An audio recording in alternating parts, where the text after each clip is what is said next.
And do you think there's a future where everybody will be driving a car like this, or like the one on your right hand side? I definitely think this is the stepping stone. This is the first foundation that is being laid for the future. There is obviously a lot more work that still needs to go into this, a lot more research, and research is money. So there's still a lot of innovation research that needs to go into it before we can one day say we are net zero. Because even though these cars run on solar power, there are other negative effects. What are those negative effects? So the one being, and that is actually a problem with any electric car, lithium batteries. So the process of mining lithium, it is not good for the environment. So you are still, yes, your car as it stands, it's net zero, but then there's a lot of other implications that you do need to keep in mind, meaning how are you actually getting your resources? Is it sustainable?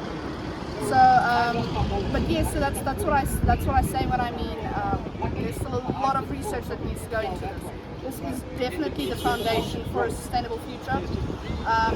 There's many other options that are being done research on, namely hydrogen is another thing there's a lot of research going into that. I think they should have the first prototypes out by 2028. We actually did have prototypes driving a little bit with us to Cape Town as just a test for them.